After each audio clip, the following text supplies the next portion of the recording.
But I want to add one encapsulating from capsule context to the three models. Talking about three models here.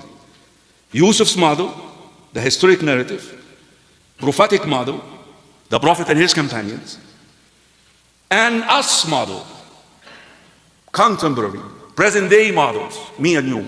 What is the encapsulating, what is the encompassing context of the three? That the three transition from weakness to triumph. The historic narrative, Yusuf, his mission required to be thrown in a well. For him to get to the palace, he had to be thrown in a well. Sold as a slave. From a free man to a slave. His mission required that. Not only that, seduced by his mistress and jailed unjustly. His mission required that. He was patient. His patience was one of a kind. You know, when this is what his father mentioned twice in the surah, Sabrun Jameel. Beautiful patience. What is beautiful patience? Not whiny, whiny, whiny, whiny, whiny, whiny, whiny, like a lot of our kids now. Whiny, whiny, whiny.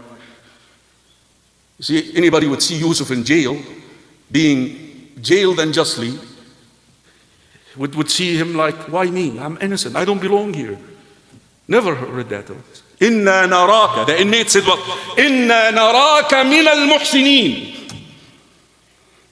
We see you of al-muhsinin, ya Yusuf.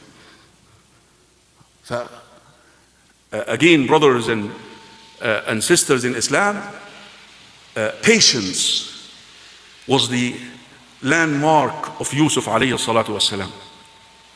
For our model, brothers and sisters in Islam, Yusuf's model, the Prophet model, was going through that phase of transition. Like I mentioned, Yusuf, for his mission to be achieved, for him to get to the palace, Allah ordained that to be sold as a slave, placed in a well, placed in jail.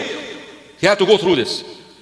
And also for the Prophet ﷺ to transition from vulnerability, from weakness in Mecca, to Islamic governance in Medina, to be the president of Medina, to rule by the Sharia of Islam in Medina, he had to go those 3 years, through those 3 years of vulnerability. Your father, your uncle is going to die. Your wife is going to die. And you're going to go to Al-Ta'if and they will humiliate you. And you're going to be patient. Here I'm giving you Yusuf style. Learn from Yusuf. But where do we fit into this? We're also transitioning. Wallah, that's the peace that a lot of Muslims living on the face of this earth right now, they don't know it. That we're also transitioning from captivity of Jabri rulers.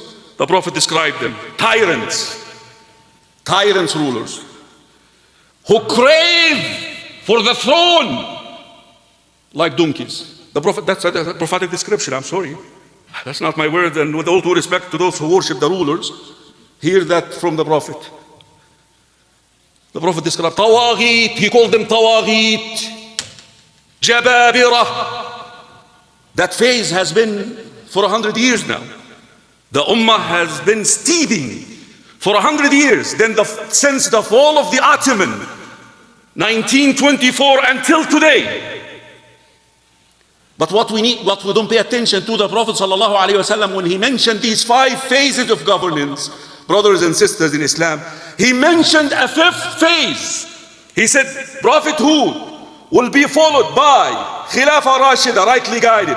Then followed by Mulk Aad, binding kinship. Then Jabri, the one that I described a minute ago. Then what? Guess what? What did he say? ثُمَّ تَكُونُ خِلَافَةً عَلَى مِنْهَاجِ النُّبُوِّةِ. Then you're going to transit to Islamic governance. You see the parallels here? Yusuf, from jail, from the well to the palace. Rasulullah sallallahu alayhi wasallam, from Mecca, weakness to Medina, ruler. We likewise. I hope you're getting it.